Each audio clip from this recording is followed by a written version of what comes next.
Editing. When it came to like editing, we used like shorter shots, and so like it would keep the pace. But we also had like quite a few long shots, as we said, to like show emotion and like the severity of the situation.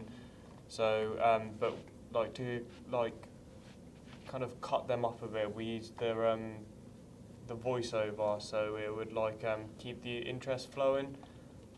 And we also like put in like the flashbacks as well, like when things were dragging on a bit, like a flashback would come in, so like it would like boost up a bit of interest, like so the audience won't get bored. Because we wanted the long shots for effect, but we also, like Chantal said, didn't want the audience to get bored of it, because then the effect wouldn't be as good.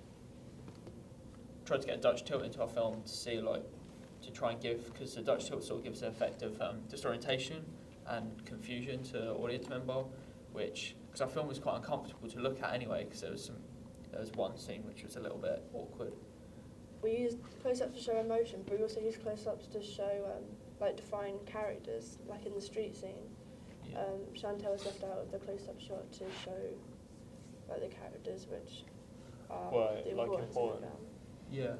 like Lani being like the femme fatale kind of character as well. She was like, you saw like a little cheeky shot of her. Yeah, being flirtatious, so you instantly associate it with her. And also she had the blonde hair. Which just worked, yeah. Which is classic femme fatale. And Ashley was sort of walking down the street with some confidence, and we made sure we really got the shots in there, so you knew he used to be a very confident person. Though we tried to kind of get those shots like moving, as in like actual shots, so it seemed like more bubblier rather than like just still static shots all the time.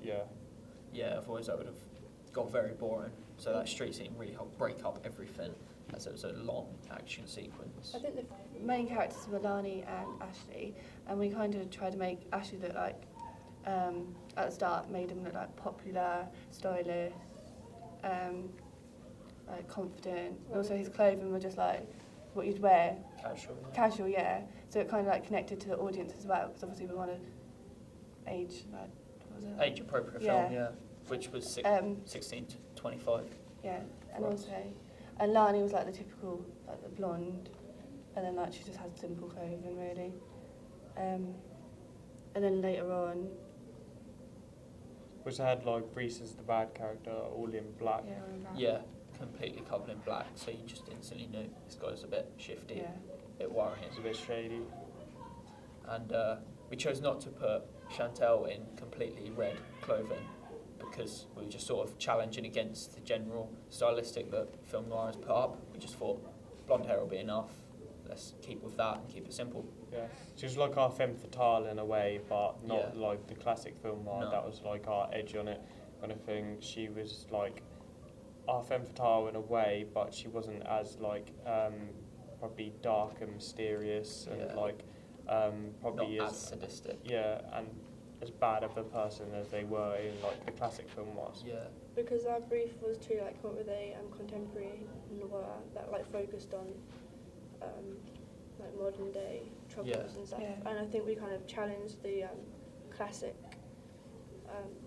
characteristics, but we still kept the noir style. Yeah, we liked in a bathroom scene we had a small room which was sort of claustrophobic, but then the mirror in that room sort of made it look a bit wider, give more of a larger view on what's going on in that room. But then there were other times where we'd just use a tiny room, like when Lani was being attacked, to make it very claustrophobic, so the audience was sort of in the action and they could really sort of associate with everything that's going on. In the bathroom scene, where you could see him reflection of himself, like obviously washing the blood off his face and his hands, and also when he's sitting near the chair, there's also a mirror there that kind of gives it like a weird feeling that you see in like through. It's kind of how he sees himself in the mirror, as well as like a kind of weird shot that makes it feel a bit uneasy, because also when it goes onto like the street scene and then you see him like as a bubbly kind of person kind of thing, normal kind of person, and then you like see like the blood in his hands, you think, oh, what's happened from make him go from this to like in the room, blood in his hands. Yeah, it Completely shows there's been a confident. journey. Yeah, But, yeah, you want massive. to find but then out what has emotional. happened.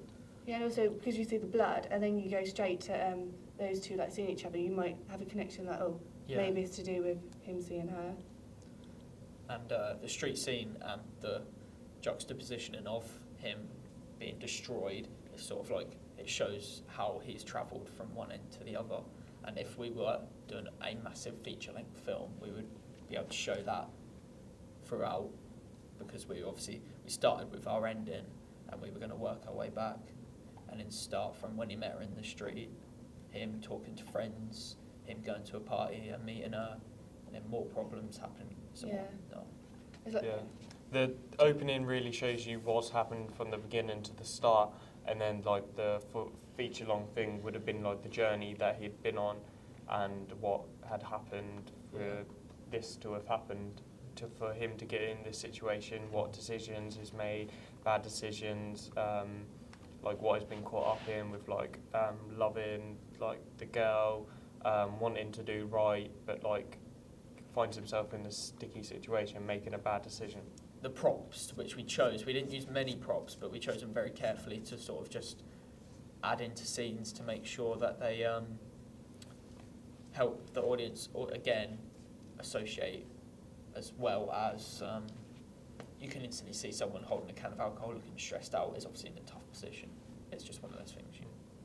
I think we also try not to put too many props in to like I don't know, maybe put too much into it, so it's like so many things in there that the audiences think trying to connect too much together. Yeah. We chose like minor few props, so like it gets the message across, but with it like Still an simple. instant message kind of thing, simple, gets it across.